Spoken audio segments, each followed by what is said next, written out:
Dear students, আজি আমি নৱমানৰ বিজ্ঞান বিষয়ৰ তৃতীয় পথাৰ বাকী থকা অংশৰ পৰা আলোচনা কৰিম। আজি আমি কণিকাৰ সংখ্যা গণনা কৰিম। আহাচোন আমি আজি কণিকাৰ সংখ্যা গণনা কৰোঁ। ইয়াৰ আগতে আমি মলৰ সংখ্যা আৰু ভৰ নিৰ্ণয় কৰিছিলোঁ। আজি আমি কণিকাৰ সংখ্যা নিৰ্ণয় কৰোঁ হা। প্ৰথম প্ৰশ্নটোলৈ মন কৰা। ইয়াত লিখা আছে 46 গ্ৰাম ছ'ডিয়ামত থকা কণিকাৰ সংখ্যা গণনা কৰা। এইবাৰ কণিকাৰ সংখ্যা উলিয়াব লাগিব। ইয়াৰ আগৰ কিবাৰ আমি মলৰ সংখ্যা উলিয়াইছিলোঁ, তাৰপিছত ভৰ উলিয়াইছিলোঁ। এইবাৰ কণিকাৰ সংখ্যা গণনা কৰিম ভৰৰ পৰা। প্ৰথমতে আমি সদায় কি দিয়া আছে সেইটো লিখি ল'ব লাগিব আগৰ দৰে।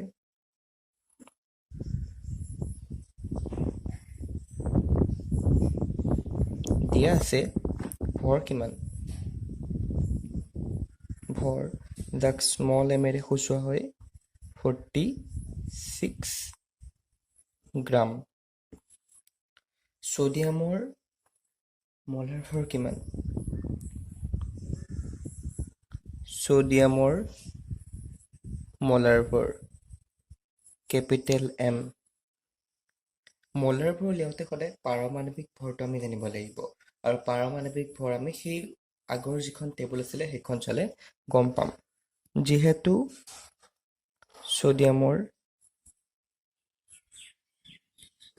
পাৰমাণৱিক ভৰ 23U, তেনেহ'লে মলাৰ ভৰ কিমান হ'ব 23G। খালি ইউটো দিলেই কনভাৰ্ট হৈ যাব 23G। এই দুটা আমাক দিয়া। এতিয়া ইয়াৰ পৰা আমি প্ৰশ্নটোৰ পৰা এই দুটা পাম। নেক্সট কি কৰিব লাগিব, উলিয়াব দিছে কি কণিকাৰ সংখ্যা। কণিকাৰ সংখ্যা উলিয়াবলৈ হ'লে আমি এভ'গ্ৰেডৰ যিটো দুটা ফৰ্মুলা আছিলে, সেই দুটা ফৰ্মুলাৰ এভ'গ্ৰেডৰ সংখ্যা থকা যিটো ফৰ্মুলা আছিলে সেইটো সংখ্যাত যাব লাগিব। ফৰ্মুলা দুটা কি আছিলে বাৰু মনত আছেনে? এটা ফৰ্মুলা আছিলে N=M/M, আৰু এটা আছিলে N=N/N0।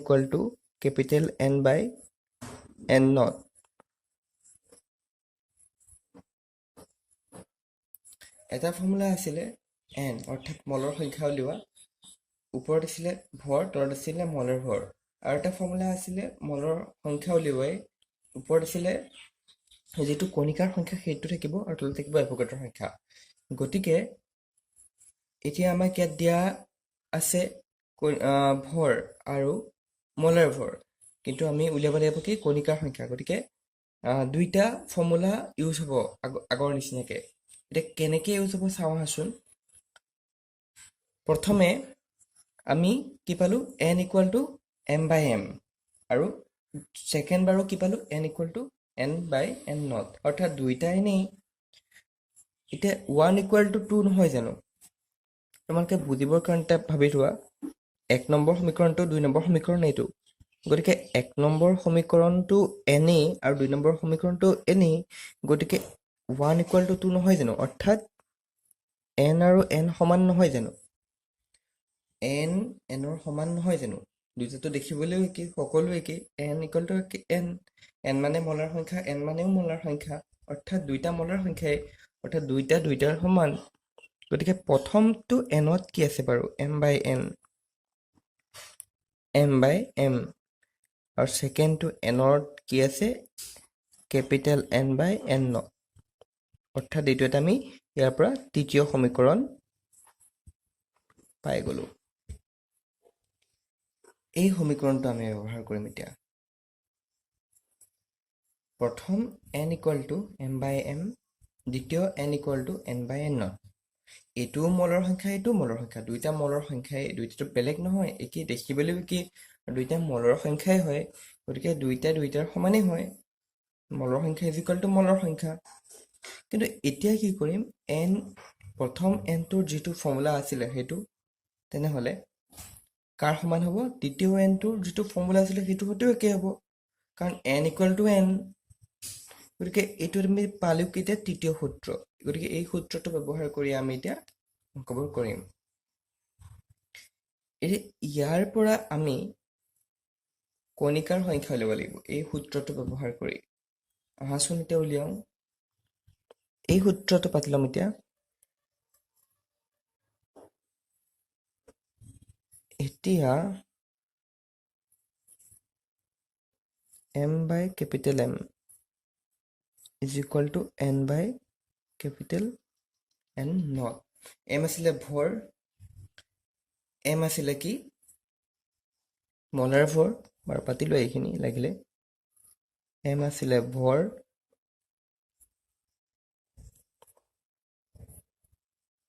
কেপিটেল m আছিলে মলাৰ ভৰ কেপিটেল n আছিলে কণিকাৰ সংখ্যা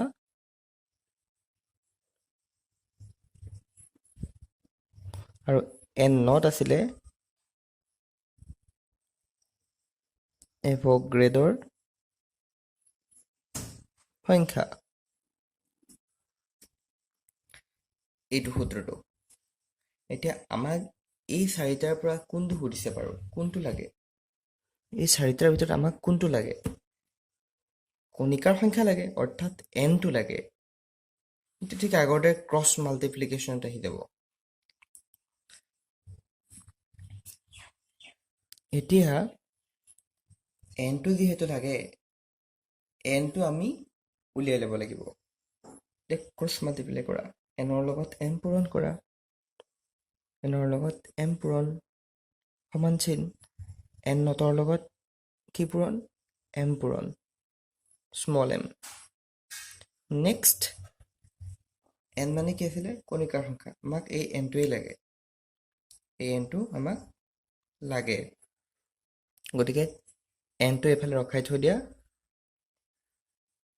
আৰু এই যিটো n নট m আছিলে এইটো ফালে থাকি যাব আৰু এইফালে যিটো m আছিলে কেপিটেল m এইটো এইফালে তলত আহি যাব গতিকে আমি তেতিয়া n ৰ মানটো পাই যাম n নটৰ মান কিমান 6.022 ক্ৰছ 10 to the power 23 এইটো এটা ধ্ৰুৱক এভোগাড্ৰোৰ ধ্ৰুৱক এইটো এভোগাড্ৰোৰ সংখ্যা সকলো ক্ষেত্ৰত এইটো একেই হয় ইনটু m ভৰ কিমান 46 গ্ৰাম মলাৰ ভৰ আমি কিমান পালো কেপিটেল m মলাৰ ভৰ কিমান পালো 23 গতিকে আলটিমেটলি 23 ৰে 46 কেইবাৰ যাব বাৰু দুবাৰ যাব গতিকে ওপৰত এইটোতো কাটাই গ'ল তেনেহ'লে থাকিলে ওপৰত কিমান 6.022 cross 10 to the power 23 into 2 ঠিক আছে এতিয়া এই সংখ্যাটো যদি 2 ৰ লগত পূৰণ কৰা যায় তেতিয়া কিমান পাম আমি লাষ্টত 12.044 ক্ৰছ 10 to the power 23 টা কণিকা অৰ্থাৎ 46 গ্ৰাম সোডিয়াম পৰমাণু থকা কণিকাৰ সংখ্যা কিমান হ'ব তেনেহ'লে 12.044 ক্ৰছ 10 to the power 23 টা এইটো হ'ব ইয়াৰ উত্তৰটো আশা কৰিছোঁ বুজি পাইছা দ্বিতীয় প্ৰশ্নটো লক্ষ্য কৰা ইয়াতে আছে 8 গ্ৰাম অক্সিজেন অণুত থকা কণিকাৰ সংখ্যা প্ৰথমবাৰ পৰমাণু আছিলে এইবাৰ অণু প্ৰথমবাৰ সোডিয়ামৰ পৰমাণু আছিলে এইবাৰ অণু আগতে কৰি অকা অংকসমূহৰ সৈতে একেই গতিকে আহাচোন পাতি লওঁ দিয়া আছে কি দিয়া আছে অক্সিজেনৰ কিমান আছে 8 গ্ৰাম অৰ্থাৎ ভৰ কিমান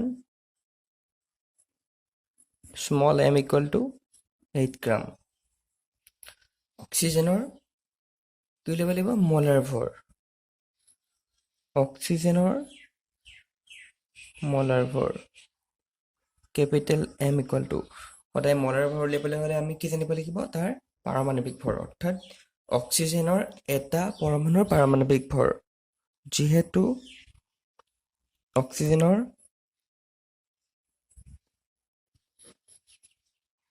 পাৰমাণৱিক ভৰ এই পাৰমাণৱিক ভৰটো জানিবলৈ তোমালোকে সদায় সেই আগৰ যিখন টেবুল মই চাব দিছিলোঁ সেইখন চাই ল'বা 16u কিতাপৰ একেবাৰে আগত পাৰমাণৱিক ভৰৰ কাৰণে এখন টেবুল আছে সেইখন এতিয়া এটা অক্সিজেনৰ পৰমাণুৰ কাৰণে 16u তেনেহ'লে O2ৰ কাৰণে কিমান হ'ব 16 + 16 32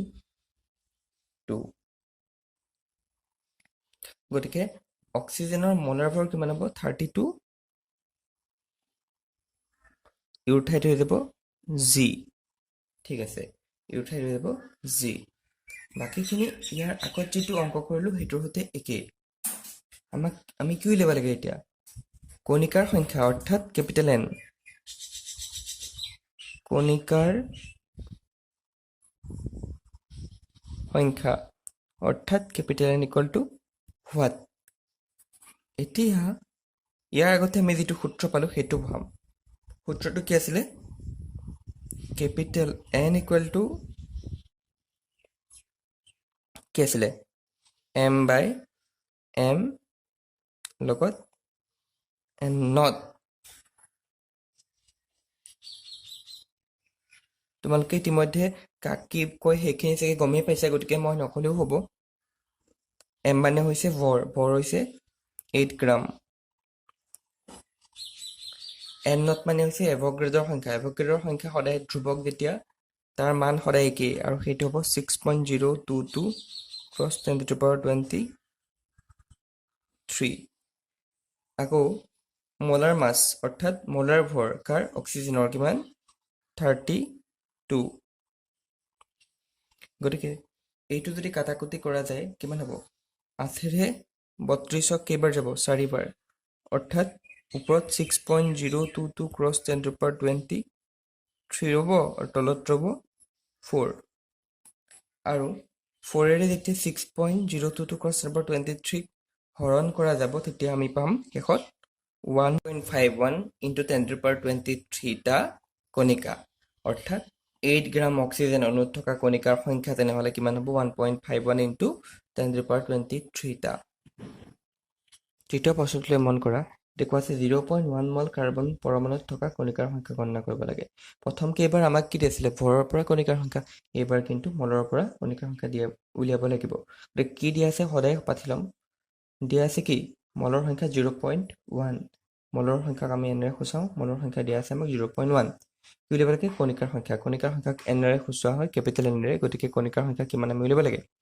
আমি তিনিটা সূত্ৰ পাইছিলোঁ পাতি ল'ম তিনিটা সূত্ৰৰ পৰা কোনটো সূত্ৰ ব্যৱহাৰৰ বাবে উপযোগী হ'ব এই অংকটোৰ কাৰণে তোমালোকে চোৱা প্ৰথমটো n equal to small m by capital M ইয়াতে nৰ মানটো দিয়া আছে বাৰু কিন্তু ভৰৰ মান দিয়া নাই গতিকে এইটো আমি ব্যৱহাৰ উপযোগী নহয় আমাৰ তৃতীয়টো আছিলে small m by capital M equal to n by n not ইয়াতে বাৰু n অৰ্থাৎ কণিকাৰ সংখ্যা যিটো আছে সেইটো কণিকাৰ সংখ্যা উলিয়াবলৈ যিটো মানৰ প্ৰয়োজন হয় সেইটো আছে কেপিটেল N কিন্তু এতিয়া ভৰৰ মানটো নাই গতিকে এইটো ব্যৱহাৰ নহ'ব তৃতীয়টো আছিলে small n equal to n by n not ইয়াতে n হৈছে 0.1 n নট হৈছে এভোগাড্ৰৰ সংখ্যা আৰু n টো আমি সদায় উলিয়াব লাগিব ইয়াত প্ৰশ্নটোৰ মতে গতিকে এইটো সূত্ৰই ব্যৱহাৰ উপযোগী হ'ব এতিয়া সেয়েহে এই সূত্ৰটো তোমালোকে পাতি লোৱা গতিকে সূত্ৰ মতে পাতি লৈ পেলাই মানসমূহ বহুৱাই দিয়া স্মল nৰ মান হৈছে 0.1 কেপিটেল nৰ মানটো উলিয়াব লাগে আৰু n নট অৰ্থাৎ এভোগাড্ৰৰ সংখ্যা সদায় ইয়াতে ধ্ৰুৱক যাৰ মান হৈছে 6.022 ক্ৰছ 10⁻23 গতিকে ক্ৰছ মাল্টিপ্লিকেশ্যন কৰা ধৰি লোৱা ইয়াত 1 এটা আছে গতিকে ধৰি লোৱা 1 এটা আছে ধৰি লোৱা nৰ লগত 1 পূৰণ কৰিলে এনেই হ'ব ইজ ইকুৱেল টু 6.022 ক্ৰছ 10⁻23 লগত কি পূৰণ হৈ যাব 0.12 গতিকে ক্ৰছ মাল্টিপ্লিকেশ্যন কৰিছোঁ আৰু nৰ লগত n 6.022 ক্ৰছ 10⁻23 লগত 0.1 আৰু এইটো কেলকুলেশ্যন কৰিলে আমি কিমান পাম 6.022 ক্ৰছ 10⁻22 এই 23টোৰ পৰা 22 কেনেকৈ হ'ল এইটো কথা এবাৰ বুজি লোৱা তোমালোকে এইটো কথাটো জানাই চাগে কিন্তু এবাৰ হ'লেও জানি লোৱা 0.1 মানে হৈছে 1/10 ইনটু 6.022 ক্ৰছ 10⁻23 এইটো নোট কৰিবা কথাটো 0.1 মানে হৈছে 1/10 গতিকে এইখিনি কথা তোমালোকে বুজিবৰ কাৰণেহে পৰীক্ষাত লিখিব নালাগে গতিকে তলত থাকিলে 10 ওপৰত থাকিলে 6.022 ক্ৰছ 10⁻23 গতিকে এই 10টোৰে তলত এটা 10 আছে ওপৰত 23টা 10 আছে এটা 10ৰে 23ৰ পৰা এটা 10 যদি কাটা যায় কেইটা বাকী থাকিব 22টা হৈ যাব এই 10ৰে ওপৰৰ 23টা 10ৰ এটা 10 কাটি দিয়া তেতিয়া বাকী থাকিব কিমান 6.022 ক্ৰছ 10⁻22 এইখিনি কথা আশা কৰিছোঁ বুজি পাইছা। গতিকে আনচাৰটো হ'ব 6.02 to cross 10 to power 20